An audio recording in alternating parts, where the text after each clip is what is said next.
Hey guys, and welcome to me. My name is Bam Havoc, and tonight, this evening, I'm going to talk to you guys about CCP and their latest offering, Project Nova. Yes guys, CCP's Project Nova is still forging ahead, and as you all know, I'd like to share some thoughts and opinions about it because there's some certain bits and pieces of it that I've thought were interesting, and I'd like to talk about it. So here we are. CCP's Project Nova is still forging ahead. It has been more than 4 years since that day in May 2014 when CCP Games announced Project Legion, and the transition from the console-centered UE3-based shooter to a completely rewritten Windows-exclusive game.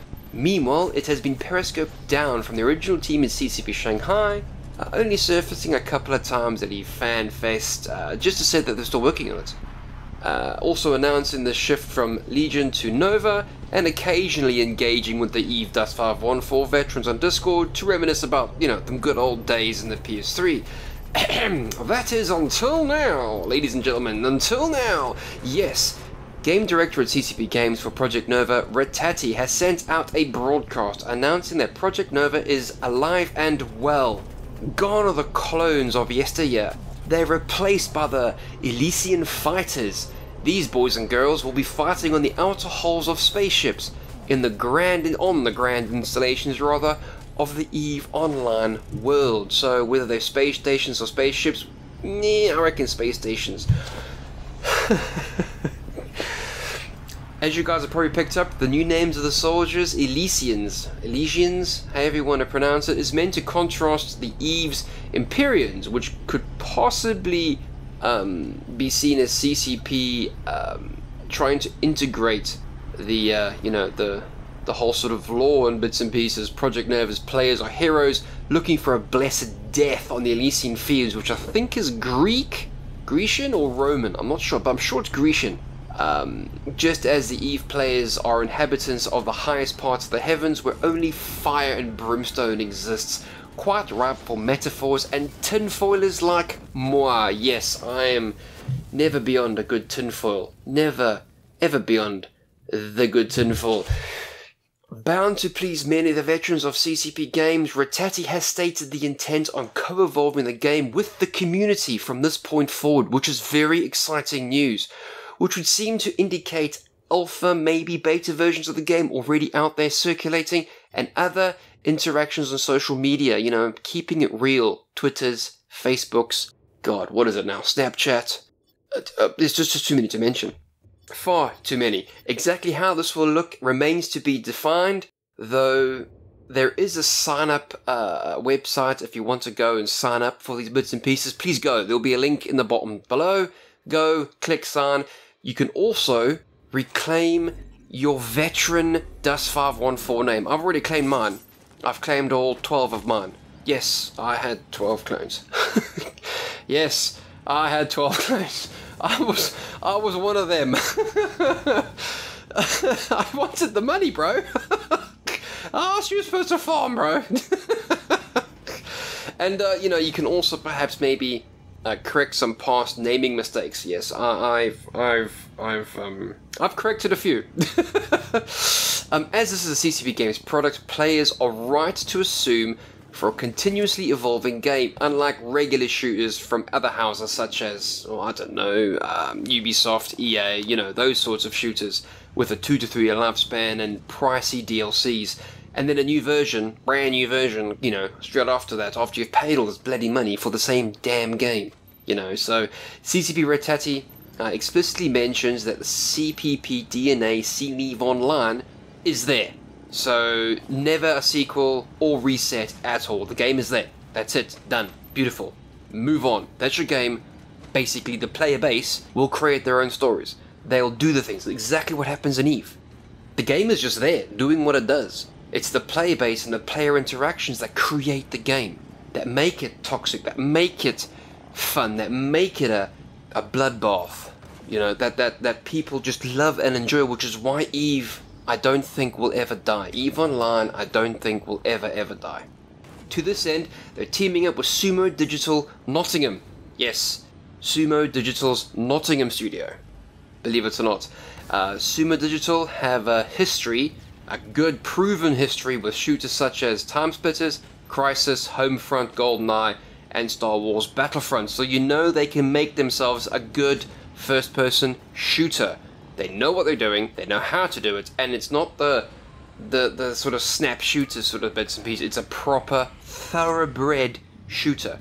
Proper graphics, proper physics and all that bits and pieces. Good shooters. I mean, who didn't like the original Star Wars Battlefront? I mean, come on. That was a great game. I loved it. I loved the second one too, but the first one, you know, made its mark. Made its mark. Another standout feature mentioned is how they're focusing on a longer time to kill, with teamwork and communication being key, something many Dust 514 veterans highlighted as key points and letdowns of Dust 514. I know I might have mentioned it once or twice. Combined with this, combat's taking place in the dark, muffled near vacuum shielded void of space, teamwork might be needed. You know, you're in a dark, open expanse of vacuum, dude. Seriously, you might need some teamwork to coordinate yourselves on the old space stations. Because of its initial focus on ship combat, there will apparently be no player-operated vehicles, one of Dust 514's key features. To be honest, I really loved Malev. Point A to point B in no time at all. I loved Malev. I wasn't much of a tanker, couldn't fly a dropship, but I could sure as hell blow one out the sky or blow one off the mountain. Them redline rail tankers, man. Scourge. They were scourge. Absolute scourge. CCP Red Teddy has also confirmed that Project Nova takes place later on in EVE Online's lore, giving way to new and different equipment compared to the first game. So basically it is a new game. I don't think there will be any artifacts from the old game in this one, because it sounds like a complete rework. From the rumor and speculation mills of the internet, and I've been part of that, there have been concerns about jetpack, zero-G, maglock, you know, running up walls and ceilings, stuff like that. Bits like what they do in Call of Duty and stuff that not many people are too keen on, but I think we're safe with that. I think we are safe with that. EVE ships are not really large enough, if you think about it, to generate anything near 1G, right? So CCP have been talking about artificial gravity from ships and or gravity harnesses, which can give gameplay style similar to that of regular shooters. You might be upside down, but you know, gravity harness, you'll be fine. Just carry on shooting, bro. Specific drop suit classes, such as void suits, are also a thing, with a suggestion you know, rust red for Minotaur, and gold and white for Amar, and blue and green for Caldari, and green and white for Galente, stuff like that. Stuff like that. So, you know, it's going to be heavy into the EVE lore. So, it's 3 or 4 points I liked about it. It's going to have EVE lore, which is some of the best lore out there. It's going to be factually accurate to the game. It's going to have proper physics, proper shooters by a thoroughbred, and as far as I'm concerned, a thoroughbred shooting background. You know, proper firm base of people that actually know how to build first-person shooters. So those are the good key points. They want player interaction, they want community input, and CCP Games are backing them up. And the recent announcement from Red Teddy saying it's going ahead and it's all bells and whistles, it makes me feel all warm and fuzzy inside. But now I'm going to take off my regular hat, put it down here, and I'm going to pick up my tinfoil hat and put it on. If you don't mind, I'm going to just make some tinfoil noises. There we go, tinfoil hat's on. Right. Now, I haven't got a problem. Honestly, I really don't have a problem with what's been said. I really don't. What points have raised concerns for me is they want player interaction. They want community to progress the game forward, you know, to build the stories and make the game. Just like what happened in Dust 514, just what happened in Valkyrie, just what happened in EVE. Oh, it's still happening in EVE. Good God, there's been some proper nonsense going up in the spaceships, eh? Really proper nonsense. Anyway, getting off track again, because this game I can talk about for years. If CCP want a firm community backing, why haven't they gone for crowdfunding? Why haven't they gone down the Kickstarter Indiegogo side? That will then, I will pay. I will gladly pay. I will gladly pay CCP to make Project Nova a reality. Why haven't they gone down the Kickstarter route? Why? Is it because, one, they haven't thought of it, which I doubt very much, or two, they thought about it, realized they'll be held accountable, financially held accountable for what they're going to do to Project Nova, whichever game title it may take up, okay, in 2 years' time. Because we'll be paying for a product that will launch in a year, 2 years, however long the development process is going to be. It's pretty close from what I've been told. So next year it'll launch. We'll get the game we paid for, but a year, 2 years later, it'll be dead. It'll be done. It'll be axed. Just like Dust 514, just like E-Valkyrie. Just like those games. Just cut. Done. Absolutely, really concerns me. No, it just concerns me because I've been to CCP Newcastle. I've visited the place where these boys and girls worked. Let me tell you, a lot of work goes into those games. There were freaking whiteboards, markers, good lord, there were people, I walked in at like, God, it was like 2 in the afternoon, right? And I left at midnight. The people that were there at 2 were still there at 12, and they weren't leaving until freaking 4 o'clock the next day, right? And I'm just blown.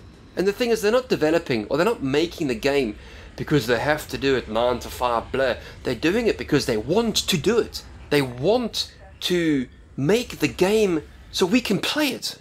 Honestly, my eyes were opened. I've had a serious, I wouldn't say a complete 180, but thanks to some CCP staff members that aren't currently with CCP right now because they left and, you know, their time was up and they've called it quits, whatever. My opinions about CCP have changed dramatically. Yes, I'm still holding it back at arm's length, but the work from the people that are employed by CCP is, I think, pretty damn good. Unfortunately, CCP is a business. They've got to make business decisions, and I honestly think what will happen here is because they'll be held financially accountable for, you know, decisions that no longer rest with them, that's why they're not doing it. They won't crowdfund it, they won't kickstart it, because then they're accountable to somebody else, and they've got board members to be held accountable to, you know. And if we pay for the game, you know, they're no longer in control. And let's face it, CCP likes to remain in control. That's their thing, you know. The point is, I see no mention of Project Nova being added to the CCP Market, God, EVE Online's market. I see law integration, just like Dust. Dust came the closest, I think, when it came to law integration with regards to faction war. I think they even opened up the market once or twice, because that's how serious they were about the game back then. They were going to open up to the market and just let it go, and see where it ended up. If people lost trillions, they lost trillions. But that's where it was going to go. That's where it was headed. They learned their mistake, didn't do it with Valkyrie. And they pulled out some big guns with Valkyrie. Some proper developers, some proper voices, some proper voice actors. Katie Sackhoff was the perfect embodiment of Valkyrie. The whole sort of gun-ho, sort of Starbucks sort of attitude towards it was great. They picked well with that. They really did pick well. And now that CCP Newcastle become Sumo, or part of the Sumo branch, I can see where it's gone. It didn't get integrated into EVE, therefore it wasn't a major factor, so they developed a game and just sold the game on. Which is a bit sad, but again, a business is a business. You've got to do and make business decisions, I suppose. It is a business at the end of the day, and if the business flops, everything flops. The game, the people working on the games, the whole business dies. No one is unaffected. Even the gamers lose out. Believe it or not, the gamers lose out more. Yeah. So, those are the 2 points that I'd like answered. If possible, will this game be integrated into EVE's market? If so, how? And if not, why not? Because that's important. Because that will then tell me that this game is being backed fully by CCP, because there will have to be a plan in place to integrate this game into the market. To have it be part of the real world of EVE Online's lore. That's how I see it. And 2, why aren't they crowdfunding this? I will put money towards it. I can guarantee you there will be tsunami of cash inflowed into the old CCP wallets. I will pay, and I will pay for the game. Not only will I buy the copy, but I'll help fund it. That's what I'm trying to get at. You see, so those are the 2 points. Why no crowdfunding, you know, and why no market integration? Anyway, guys, boys and girls, veterans of old, brethrens, sisters.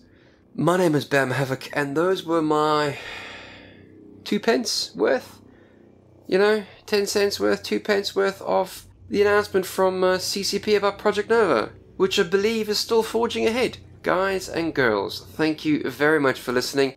Please, enjoy the rest of your day. Cheers, guys. Bye.